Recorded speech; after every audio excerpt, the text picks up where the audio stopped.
Step into a world of romance and mystery with Tamora Rose, where candlelight flickers against stone walls, silk whispers across marble floors, and love is never simple nor safe.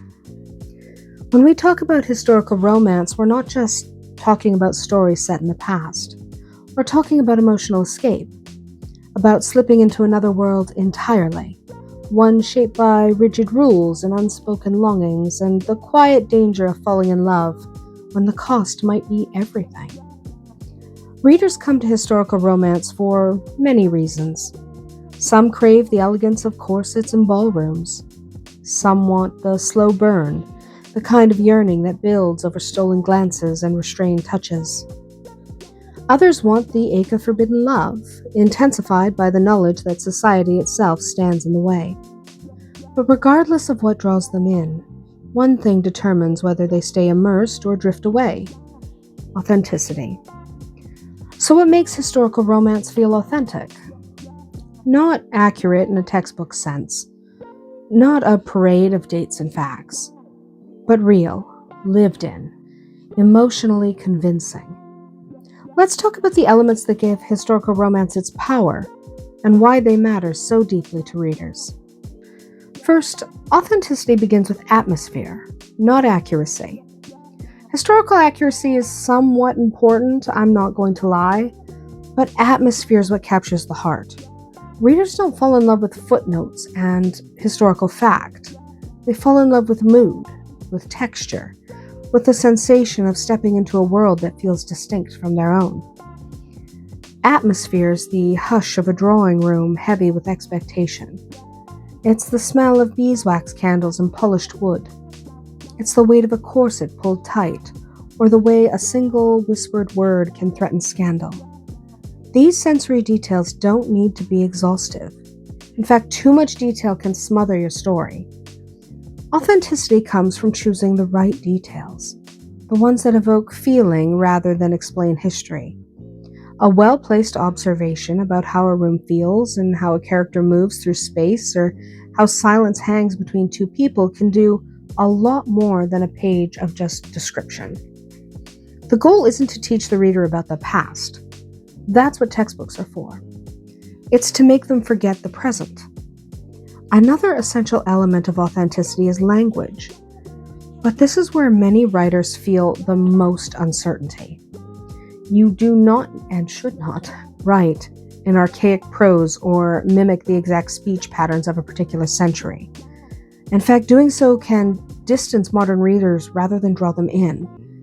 But dialogue that sounds too contemporary can shatter immersion just as quickly. Think of historical dialogue as a translation. Your characters are speaking in the language of their time. We're simply hearing it in a way that feels accessible. That means being mindful of vocabulary and tone and rhythm. You want to avoid modern slang and modern idioms and phrases that feel unmistakably current. A Regency heroine probably doesn't zone out, and a medieval knight, he likely doesn't need space. Small adjustments matter. A slightly more formal sentence structure, a careful choice of words, the absence of casual contractions in moments of tension. These subtle shifts signal to the reader that they've entered another era without forcing them to struggle through dense or unfamiliar language. Clarity should always come first. You want your reader to feel enchanted but not confused. If the language you're choosing leads to confusion, choose something else, even if it's incorrect for the time period. Now, perhaps one of the most powerful tools for authenticity is understanding the stakes of the time period. In modern romance, conflicts often revolve around personal inconvenience. Things like miscommunication and career choices and emotional baggage, all the things we deal with day to day. In historical romance, though, the stakes are far higher most of the time. Love itself can be dangerous. Reputation can mean survival. Marriage might determine not just happiness, but safety, inheritance, or even freedom. A single indiscretion could ruin a woman's future. A secret relationship might threaten political alliances. Even being seen alone together could spark gossip that could alter their lives forever. These aren't just background details. They should shape the entire emotional arc of your story, so you need to be aware of them. When the consequences of love are deeply rooted in historical settings, every glance carries weight. Every choice feels fraught. The romance becomes more intense because the risks are real.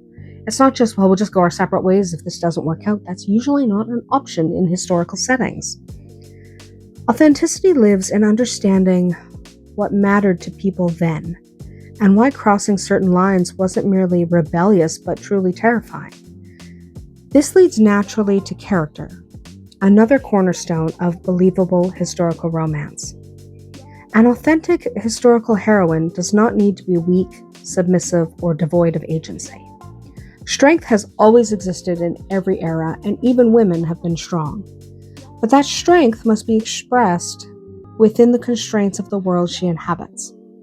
A heroine who behaves exactly like a modern woman, with modern freedoms and attitudes, that'll make her feel out of place. Not because a woman in the past lacked intelligence or courage, but because women then navigated a different set of rules. A truly compelling historical heroine understands those rules, pushes against them where she can, and chooses her battles wisely. Maybe she speaks boldly in private, but carefully in public, for example. Maybe she wields influence behind the scenes rather than from a position of overt power. Maybe her rebellion is quiet, strategic, or deeply personal. These nuances make her feel real, not limited, but shaped by her time. The same principle applies to heroes. A romantic lead who respects his partner's autonomy is deeply appealing. But in a historical context, that respect may involve growth.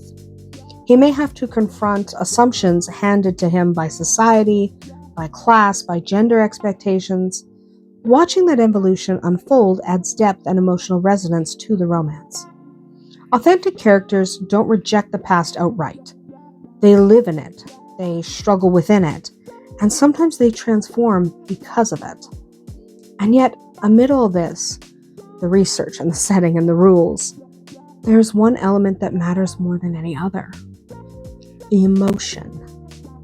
Emotion is timeless. Love and longing, fear and hope, sacrifice, these are the bridges that connect modern readers to historical characters. A letter pressed into a glove. A hand brushing another's spine for just a heartbeat too long. A look held across a crowded room, loaded with everything that cannot be said out loud. These moments resonate because they tap into universal human experience. The setting amplifies them, sure, but the emotion is what makes them unforgettable. When writing historical romance, it's easy to become consumed by getting things right. But perfection isn't the goal. Immersion is. Emotional truth is. If a scene feels emotionally honest, readers will follow you, even if you've compressed timelines or simplified certain realities or completely ignored certain historical facts. We all do it. We all do it because it doesn't serve the story. It's okay, as long as the story, the emotion, and the characters are all served. The past doesn't need to be flawless, but it does need to feel alive. Authenticity at its core is about respect.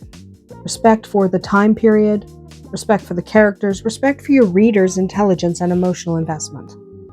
It's about honoring the constraints of history while still telling a story that pulses with desire, conflict, and heart. It's about creating a world where love feels both inevitable and impossible, and letting the reader live inside that tension for a little while. When historical romance is done well, it doesn't just tell a love story. It transports us. It reminds us that people have always yearned, always risked, always loved fiercely, even when the world told them not to. And perhaps that's why historical romance endures. Because beneath the corsets and the castles, beneath the candlelight and the carriages, it speaks to something eternal. That's it for today. Let me know in the comments what makes a historical romance feel authentic to you, or which details pull you out of the story the fastest. Until we meet again, may your days be filled with passion and just a touch of magic.